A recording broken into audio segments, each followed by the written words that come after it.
I covered cloning several times already because even when they tell you they're clones, people think it's a joke. Cloning has been around for a very, very long time. So now they're going to try to so called introduce it to the world. Every time they introduce it to the world, it's because it's been happening. And these clones don't pass through the living waters and they don't have the spark of life. So what they do, they're synthetic beings with a synthetic skin and blood, and they have an unclean spirit in them. Just like this robot right here, this Tesla robot, these are vessels but with unclean spirits in them.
Time, lab-grown blood has been given to people.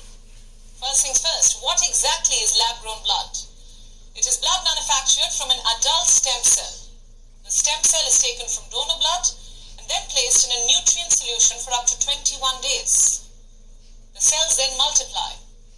They develop into more mature cells. This is an expensive process and it is time consuming. Now, lab-grown blood has been transfused into 2 people. How much? Just about a spoonful. The idea is to see how this blood, the lab-grown blood, performs inside the body. It is part of a clinical trial, the world's first such clinical trial, in fact. It is happening in the United Kingdom. Experts there have found no side effects so far. So in the coming days, 10 more volunteers will be given this blood. Why is this news? More importantly, why is this a story of hope?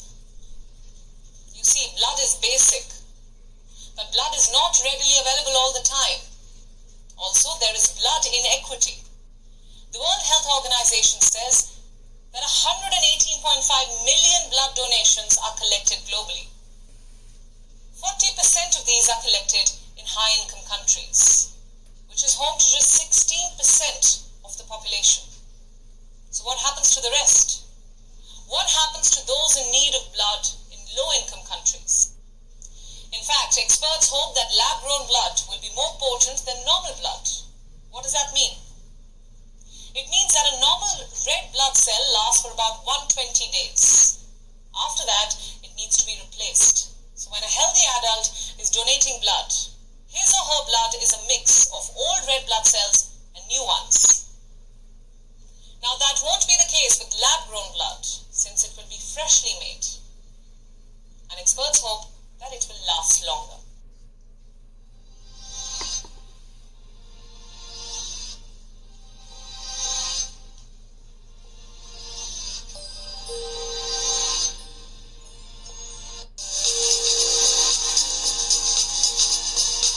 We have something to tell y'all. We're not the real us.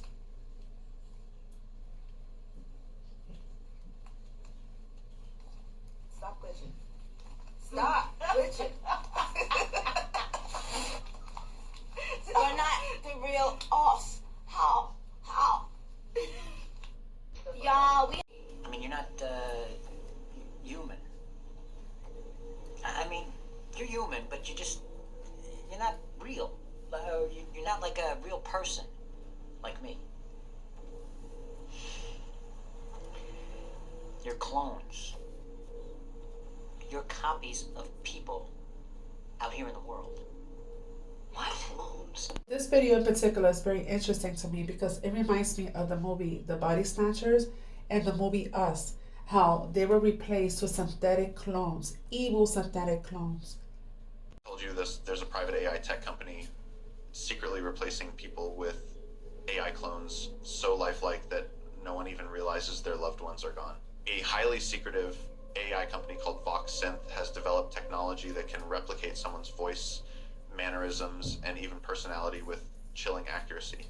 They aren't just making voice assistants or deep fakes. This company is abducting real people, using them as templates to create AI versions of them that seamlessly take over their lives, leaving family, friends, and colleagues completely unaware.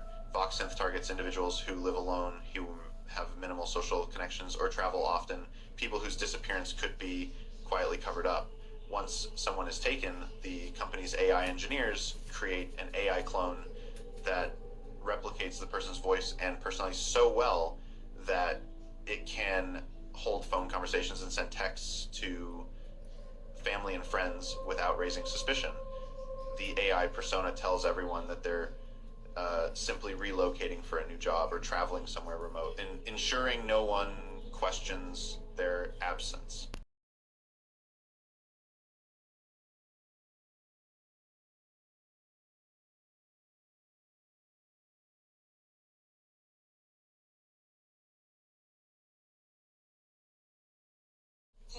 I'm not comfortable with my body, so I want to get rid of it. This thing, all the arms and legs and every single bit of it, I don't want to be flesh. I'm really sorry, but I'm going to escape this thing and become digital. What do you mean? They say one day soon they'll have clinics in Switzerland where you can go and you'll sign a form and they'll take your brain and download it into the cloud. And your body? Recycled into the earth. So you want to kill yourself? I want to live forever as information, because that's what transhumans are, Mom. Not male or female. Better. Where I'm going, there's no life or death. There's only data. I will be data.